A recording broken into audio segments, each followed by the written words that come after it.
Hello and welcome back. Today we're going to talk about games number 80 through 71. Now you remember in my last video I was very embarrassed when I couldn't find Duel of Ages. Well, as soon as we stopped filming, I noticed it on the shelf behind me. So I guess I'm redeemed? Who knows? Anyway, let's get started with today's list. Number 80 we have Tzolk'in, the Mayan Calendar. Now this is a Euro-y game where you're trying to build up your own little engine and you're trying to put these workers on this interesting wheel, and as the wheel turns, the workers get more and more valuable. Now, I do have to thank one of my friends locally. She went ahead and painted my wheel for me. It came in this drab beige plastic, but she painted it and now it looks great. I'm really looking forward to the next time I can play this game. It's kind of a lot going on and sometimes it's a little bit hard to process, but I do have some friends in Estonia who once played this having, I believe, a 30-second turn timer so that they could play it in under half an hour and claim it was a filler game. So I'm on board with Tzolk'in being a filler, and it's also my number 80, Tzolk'in, the Mayan Calendar. My next game is an older game that I was so excited to get back in the day. This is a Finnish game, Eclipse, and this is a very interesting game where you're building up your empire, and you've got this interesting mechanism where you'll use these cubes to, and they're covering up your board, and you're going to uncover things as you explore more, and you've got a bunch of different resources you're managing. There are special powers with the different races, and it is a great game. I like it best with 2 players or 3 players. You can play it up to 9, which you should never do unless you want to be playing it for another 2 or 3 years. It is one of my favorite space games. And I know some people think the theme is a little bit pasted on, but I find it just works so well. I often say it's like what would happen if Twilight Imperium and Through the Ages had a love child. This is my number 79. It's fallen a little bit just because I don't get to play it as much as I used to, but that is Eclipse. My number 78, Favor of the Pharaoh. Now, I used to love a game called Kronen und Kragen, which was translated into English as To Court the King. But I only have the German edition, and nobody ever wanted to play it with me. It's this little dice game. It's almost like Yahtzee.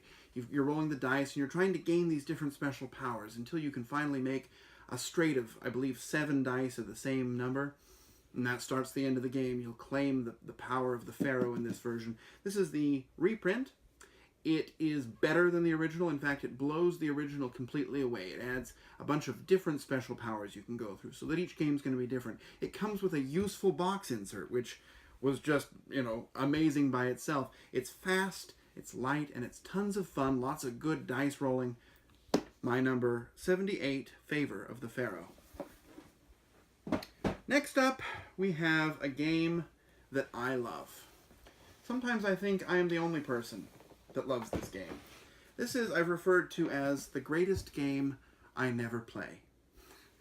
This game is Here I Stand. Here I Stand tells the story of Martin Luther and the Protestant Reformation Wars. One person plays the Protestants, one person plays the Catholics, and then you've got all these other wars going on. You've got the Austrians, and you've got the Turks, and you've got the Spaniards, and you've got the British, and they're sort of playing along, and there's a bunch of different, everyone has their own different agenda, and you're making alliances, and you're using that card-driven system that you see in Twilight Struggle, which I also love. The only problem is it needs exactly 6 players. You really can't play it with fewer than 6, and it takes a good 5 hours to play. And because of that, I never get to play Here I Stand, although the few times I have played it were just that good that even though I've only played it a few times, it is still in my top 100, and I think it's always going to be because I just love this game, and I would love any chance to play it. If you're looking for a thematic game, here you go, Here I Stand. My next game, which is, according to my list, number 76, is Neuroshima Hex! It's got an exclamation point. It's a great little 2-player game. You can play it with 3 or 4, but you really shouldn't. And you've got a bunch of different armies, and you're setting them out on this hexagonal board, and they all have different abilities that will trigger in different orders, and you're trying to set it up so that you can do damage to the opponent's base, but it's very chaotic. And so sometimes you set up a perfect plan, but you didn't notice that one person has shot your guy who was going to start this chain, and so you end up getting nothing out of it, but it's just fun chaos. This game has been replaced by its app. In fact, I haven't played the physical version in a long time. The app does... The problem with the game is that sometimes that order of operations and triggering all those events is a little bit difficult to process with a human brain, but the app version does it just sublimely. And I think that even though the physical version may have more possibilities, and this is version 2, I'm still yet to upgrade to version 3, but I probably will at some point.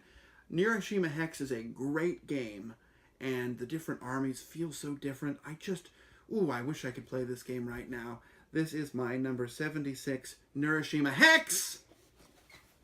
Next up, we have my number 75. My number 75 is something you shouldn't take personal because it's nothing personal. This is a Mafia-themed game. Not my favorite Mafia-themed game, but one of my favorite ones.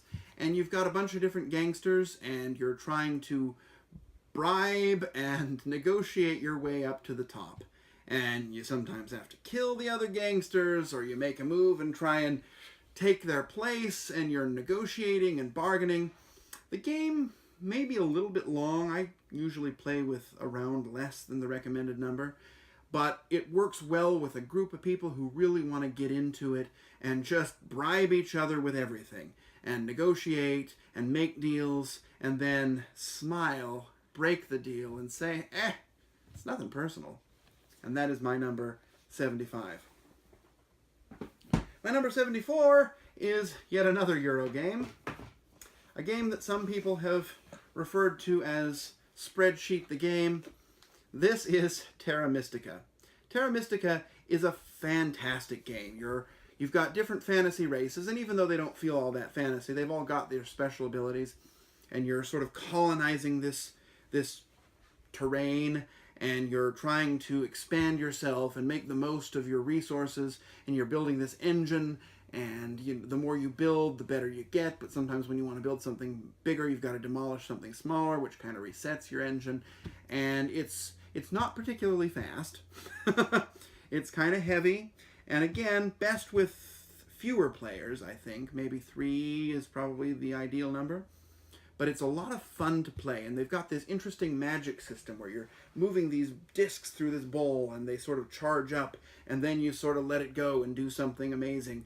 And there's a new version that just came out at Essen, Gaia Project, which I'm really curious to try. But for now, Terra Mystica is just a great game that I would really love to play with somebody who knows how to play it, so it stays at my number 74. My number 73 is a game that has kind of a story for me, and this is Pillars of the Earth. When I was younger, my father used to listen to the Pillars of Earth on audiobook, on cassette, books on tape, in the car when we would go on a long car trip. And I didn't really know much about it other than that it was the Pillars of the Earth. And when I saw there was a game, I thought, ooh, I'll try that. And I bought it, and I played it, and it was a lot of fun. I think I played it on Brettspielwelt online before I bought the physical version, but I eventually did, obviously. And I was just so curious. It's about building this cathedral. And I thought, well, that's based on a book, isn't it?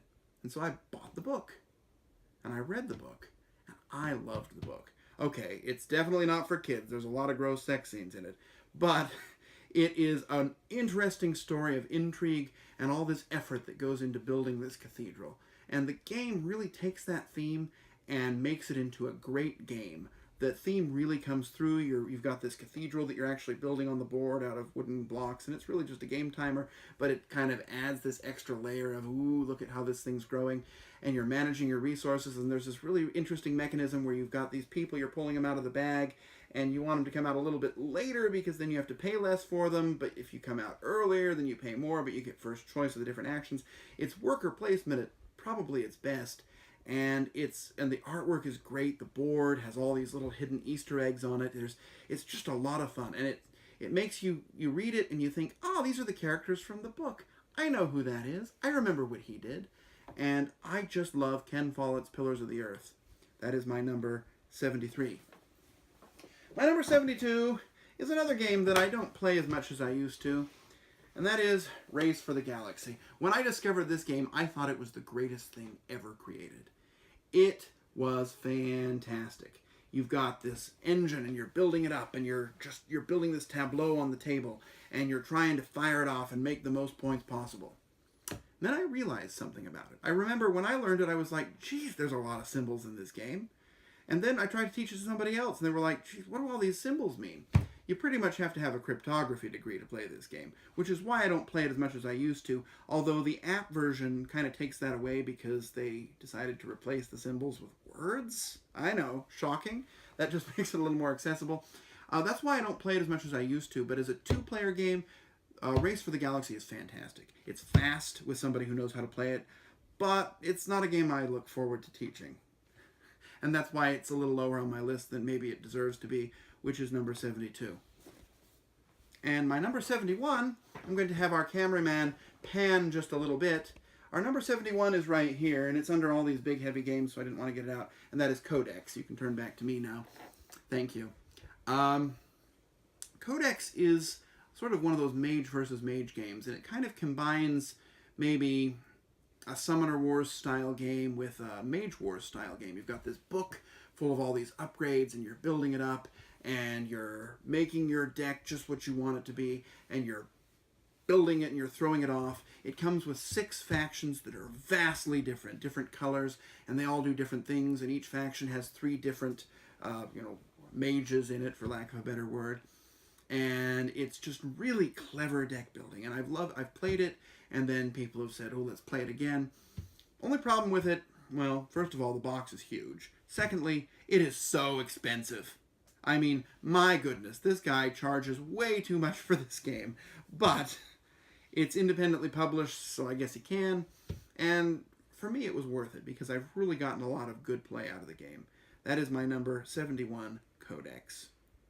And that's it for this video. We've gone through the first 30 games in my list. We've got a lot more coming, and I look forward to telling you about it. So that's all for now. Bye!